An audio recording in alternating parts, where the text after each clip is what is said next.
The Justice Department's message to the Supreme Court: stay out of Mar-a-Lago documents case. Ever since the FBI got a warrant and conducted a court-approved search, finding boxes of documents, including highly classified ones that did not belong to him, the former president has been trying to slow or stop the wheels of justice from turning, which is his right, even if it means taking it all the way to the Supreme Court, which he has.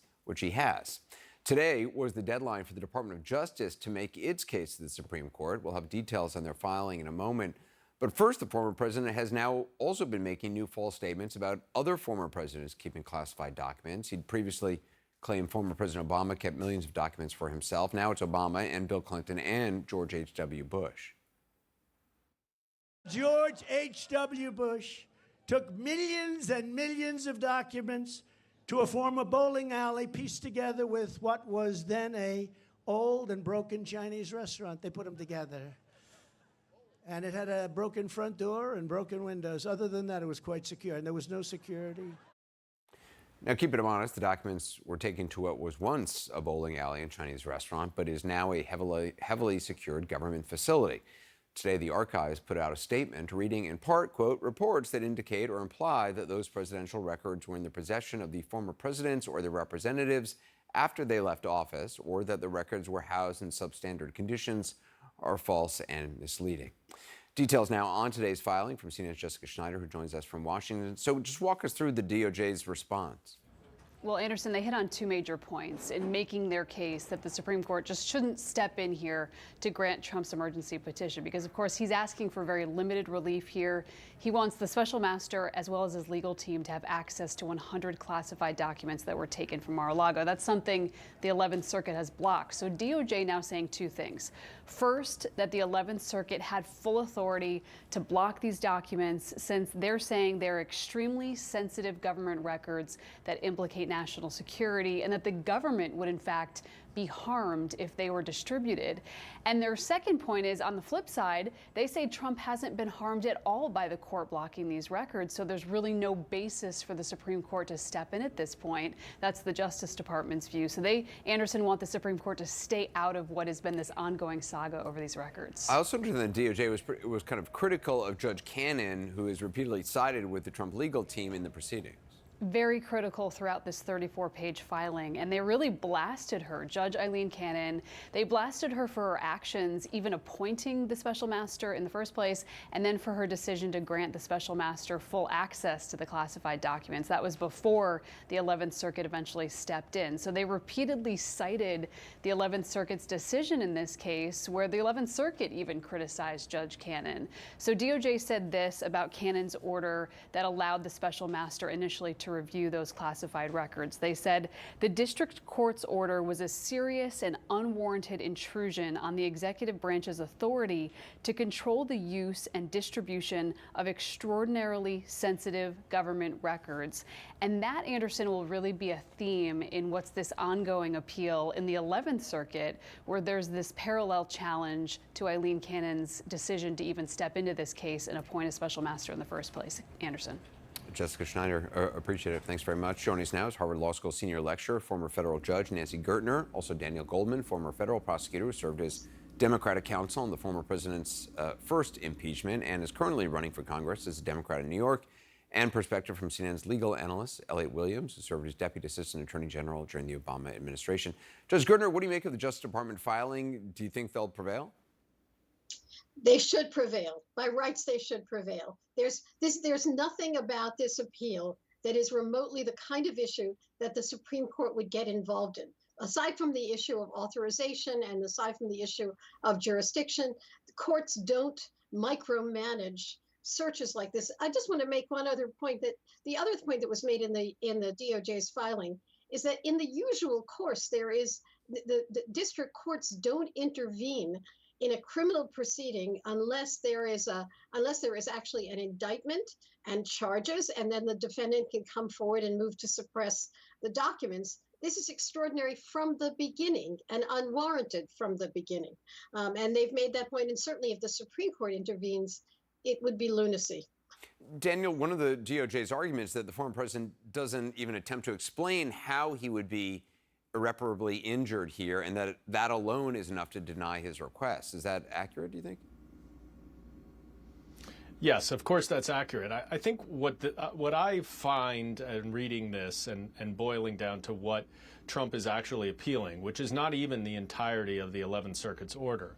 Basically, what Donald Trump and his lawyers want is the opportunity to look at the Department of Justice's evidence and look at the classified information that they seized from Mar-a-Lago, in part so that they can prepare their defense and so that they may be able to stymie the criminal investigation before it actually results in an indictment.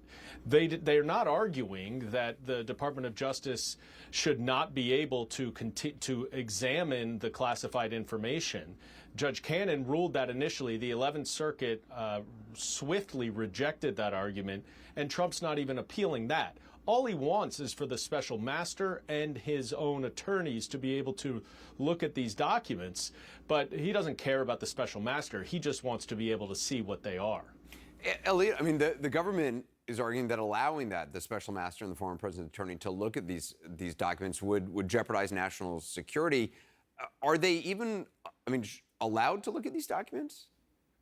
It's complicated, Anderson, because we've never been in this situation before. Now, look, when dealing with information that is this secure, or at least as we believe to be this secure, the mere risk of disclosure is itself significantly that's the harm, the thought that it might get into someone's hands. And so it's not an unfair question or not an unfair point from the Justice Department to be suspicious of it getting into anyone's hands. Now, look, Judge Dearie, certainly with his background, having been around classified materials before, is certainly as good a position as anyone to review materials. But I agree with the Justice Department that these are sensitive materials, and you ought to very closely and very carefully manage who has access to them. Judge Gertner, how unusual was it that the Justice Department went out of its way to criticize Judge Cannon? They said that she fundamentally erred in appointing the special master in the first place. They echoed the 11th Circuit, saying she abused her discretion.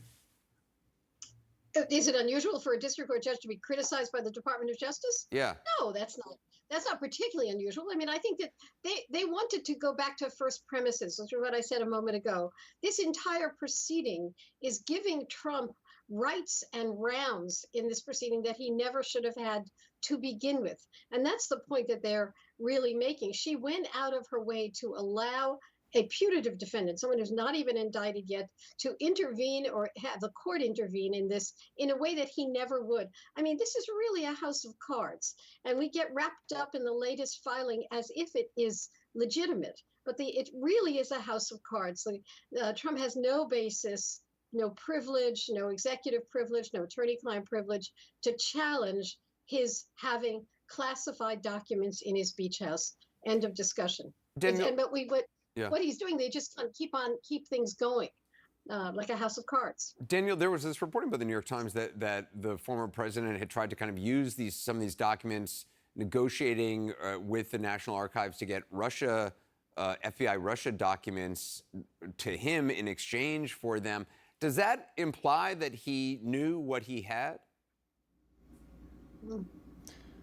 It certainly implies that he knew he had something that the archives wanted. It also just goes to show how lawless he is and what little regard he holds the rule of law. The fact that he's trying to use these as a negotiating ploy with the archives is absurd.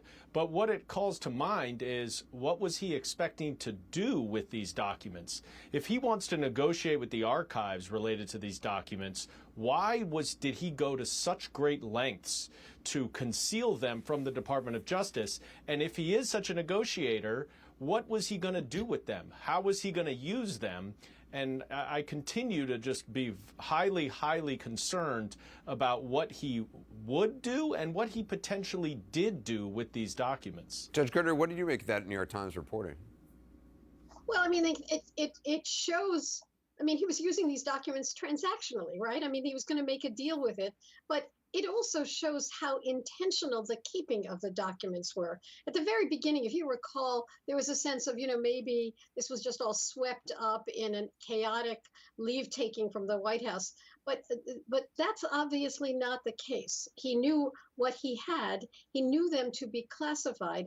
And the fundamental ingredients then of either an obstruction charge or an unlawful retention of classified documents charge are there. And that's troubling. Elliot, if this does not go the former president's way, are there any other options available to his legal team to drag this out? Look, he will certainly have more opportunities to file appeals along the way. But we should be clear, Anderson, even if this does go the Justice Department's, the former president's way, nothing really affects the Justice Department's ability to work with these documents as evidence, which is a big sticking point here.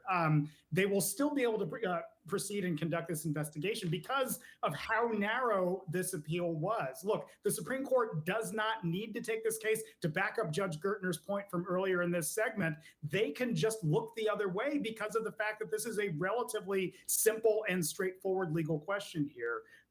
But at the end of the day, the Justice Department still will have access to this material, will still have access to this evidence, and can choose to proceed however they wish.